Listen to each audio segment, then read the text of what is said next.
Séduction, les conseils qui marchent et qu'on ne vous donne jamais, c'est ce que l'on va voir dans la vidéo à venir.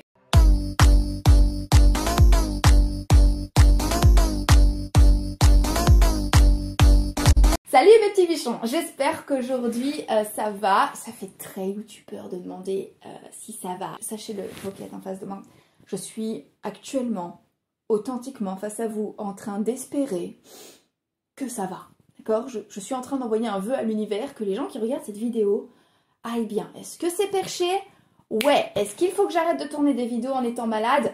Peut-être. Alors dans la vidéo d'aujourd'hui, je vais vous donner des conseils un petit peu plus profonds que aller à la gym, habillez-vous bien et faites du kino escalation envers les filles. Aujourd'hui, je vais vous donner des conseils un petit peu plus intelligents, un petit peu plus profonds, des conseils de fond en fait, qui relèvent un peu plus de ce que l'on appelle en séduction, en coaching en séduction, l'inner game. Ce sont des conseils qui demandent en général un tout petit peu plus d'énergie que les conseils que les autres coachs en séduction peuvent vous donner ou les conseils de pick-up artistes vont vous donner. Et je pense sincèrement qu'il est très important de vous donner ces conseils-là aussi parce que ce sont des conseils qui vont, comme je le dis à chaque fois, vous rendre plus attirant. Et je le vois à chaque fois avec mes élèves, c'est ce que j'essaie de leur expliquer.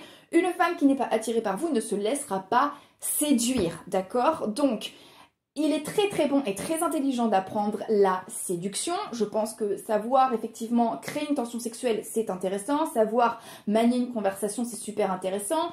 À ce sujet, j'ai une petite formation en ligne justement sur savoir manier la conversation en séduction. Dites-moi en commentaire si vous voulez un petit code promo. Je peux effectivement vous donner ça. Et vous pouvez apprendre toutes ces choses-là, savoir gérer un rencard, savoir comment justement ramener une fille chez vous lors d'un rencard. Ce sont des conseils extrêmement pertinents. Mais tous ces conseils-là ne servent strictement à rien si une fille n'est pas attirée par vous. Parce que si une fille n'est pas attirée par vous, vous pouvez apprendre à envoyer tous les textos de la Terre, elle va pas avoir envie de répondre à vos textos. Si une fille n'est pas attirée par vous, vous pouvez apprendre à gérer un rencard autant que vous le voulez, elle ne se pointera pas à votre rencard. Si une fille n'est pas attirée par vous, je peux vous enseigner à faire naître une tension sexuelle avec elle. Ça ne fonctionnera pas parce qu'elle ne sera pas prête à faire naître une tension sexuelle avec vous, elle ne sera pas réceptive en fait à votre charme.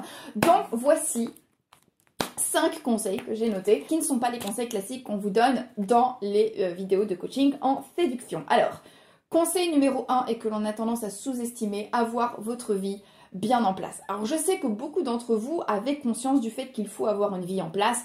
Je le sais aussi parce que lorsque je communique avec vous, beaucoup d'entre vous me dites je pense qu'il faut d'abord que je me consacre à ma carrière, je pense qu'il faut d'abord que je me consacre à trouver du boulot, etc. pour trouver une copine. Le conseil est un petit peu plus... Alors, je vous conseillerais quelque chose d'un petit peu plus profond que ça.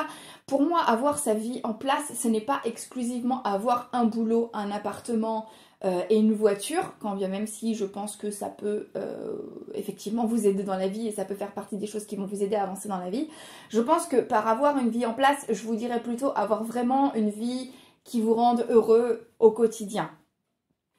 Donc je ne vous conseillerais pas d'avoir exclusivement un boulot, même si je pense que c'est un excellent début. Je vous conseillerais plutôt d'avoir le boulot qui vous fasse vraiment vous sentir bien dans votre tête, bien à votre place, épanoui, dans lequel vous exploitez un maximum de votre potentiel. Je vous recommanderais d'avoir un peu un lifestyle qui vous plaise à vous. Alors pas forcément le lifestyle archi riche, archi cher, d'accord, je ne vous recommanderais pas de vous...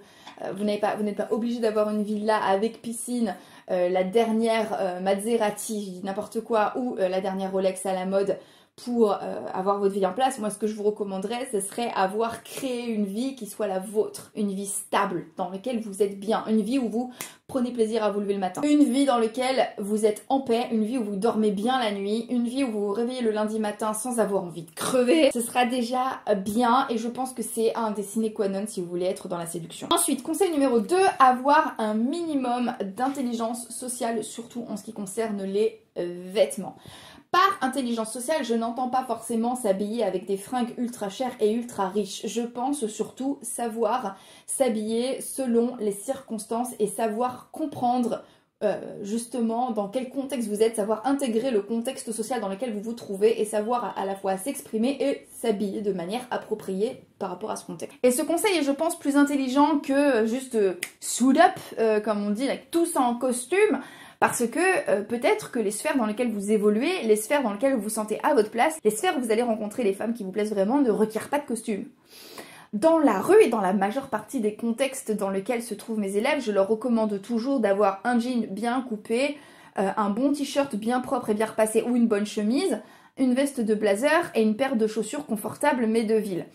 C'est entre guillemets le passe-partout de l'intelligence sociale et en général avec mes élèves, je les emmène à faire un espèce de mini relooking comme ça, qui sera un peu un relooking facile et passe-partout pour quand ils ne savent pas. Enfin, pour la vie de tous les jours, mais qui sont des contextes globaux, des contextes génériques.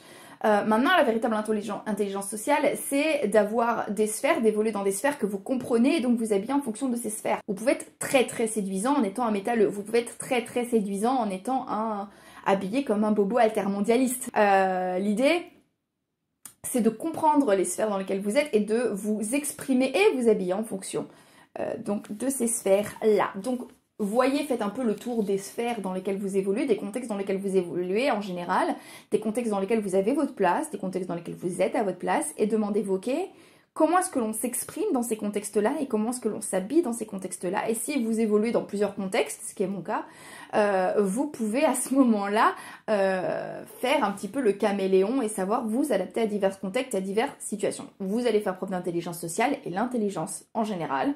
Et l'intelligence sociale aussi, c'est très sexy. Conseil numéro 3. Alors celui-là, je ne l'ai pas assez entendu.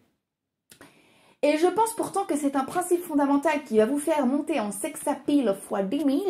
C'est traiter les très belles femmes comme tout le monde. D'accord ?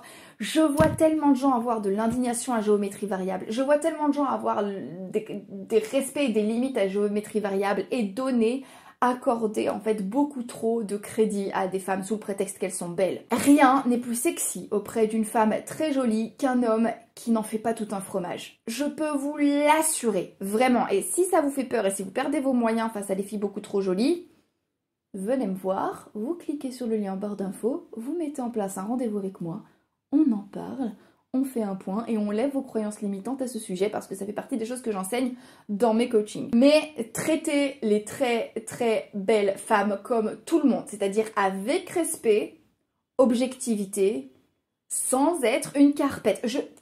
Conseil simple, ok, un petit peu plus facile à dire qu'à faire, je le concède. Mais je peux vous assurer qu'à partir du moment où vous avez acquis cette capacité-là, où vous avez réussi à sortir de votre croyance limitante qui dit que les plus belles femmes méritent un traitement de faveur et que vous arrêtez d'accorder un traitement de faveur aux femmes sous le prétexte qu'elles sont belles, elles vont paradoxalement vous donner beaucoup plus d'intérêt, elles vont paradoxalement vous prendre beaucoup plus au sérieux. Ça, c'est à vous faire tatouer là, à vous faire tatouer là, à l'écrire sur votre agenda, à coller sur votre miroir pour que vous le voyez tous les matins.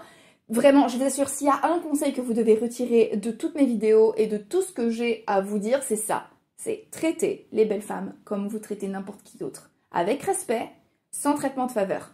Simple, clair, concis, petit conseil qui va changer votre vie, vraiment, je vous assure. Conseil numéro 4, avoir un don et l'exploiter. Beaucoup de gens vont taper sur les mecs riches ou vont taper sur les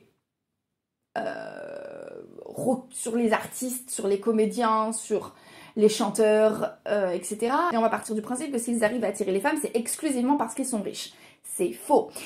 Ces hommes-là, effectivement, ont également, la plupart du temps, un lifestyle de fou qui donne aux femmes l'envie d'y rentrer, mais surtout, ils ont eu un don, un talent qu'ils ont exploité à mort et pour lequel ils sont particulièrement reconnus. Ce n'est pas l'exclusif facteur qui fait que les acteurs, les chanteurs, les stars sont en général attirants ou sexy ou attirent les femmes. Mais ça fait partie des stratégies qu'ils déploient et qui fonctionnent particulièrement bien auprès des femmes. Moi-même, qui vous l'ai déjà dit, j'ai eu pendant très très longtemps tendance à être attirée par ce genre de mec, mais pas tant pour l'argent qu'ils gagnaient parce que je ne suis pas attirée par l'argent des hommes en général. En revanche, j'étais très très très attirée par leur capacité à déployer leur talent et à laisser leur talent exploser et briller à la face du monde. Je trouvais ça absolument génial. Et je pense que ça reste quand même une technique qui fonctionne très très bien. Dernier conseil de cette vidéo, ne pas courir après une femme qui vous teste ou qui vous fait courir, d'accord? Alors je sais que c'est un conseil très très contre-intuitif et très très compliqué parce que la plupart du temps, lorsque quelqu'un n'est pas très investi auprès de nous, on va avoir cette espèce de réflexe de surinvestir nous-mêmes notre énergie en donnant plus d'énergie à cette personne. Donc on va se dire oui, bon bah, cette fille ne répond pas à nos messages, donc on va la relancer par exemple. Ou cette fille semble pas être très dispo cette semaine, donc moi je vais arranger mon emploi du temps pour me rendre disponible pour elle, ou alors je vais continuer à l'infini à lui demander quand est-ce qu'elle est dispo. Grosse erreur. Une femme ne peut pas vous prendre au sérieux si à partir du moment où elle se désintéresse de vous, vous continuez à vous intéresser à elle. L'idée c'est ne perdez pas votre temps avec une femme qui ne s'intéresse pas authentiquement à vous, qui ne vous montre pas d'intérêt, et plutôt dépensez votre énergie et essayez de rencontrer plus de personnes et donc plus de femmes. Je peux vous assurer que c'est la stratégie que moi je propose à mes élèves et c'est celle qui marche le mieux. Multiplier les canaux de rencontres, multiplier les rencontres, être plus visible, être plus talentueux et là, vous allez attirer plus de femmes et par celles-ci, vous allez pouvoir procéder à trier. Vous allez être dans l'abondance dans un premier temps et vous allez pouvoir trier comme ça les femmes qui sont vraiment intéressées par vous et qui il y a quelque chose de possible, les femmes qui ne sont pas très intéressées par vous mais qui potentiellement ont envie de jouer avec vous. Mais comme vous serez dans l'abondance féminine, vous pourrez vous permettre de les envoyer bouler, ça vous fera pas si mal que ça et vous serez moins tenté de courir après une seule femme. Voilà, il me semble que j'ai fini pour la vidéo d'aujourd'hui. Moi, je vous fais des gros bisous, je vous dis à demain et comme d'habitude, n'oubliez jamais que si une petite quiche comme moi y arrive, tout le monde peut y arriver. Donc maintenant, c'est à vous de jouer.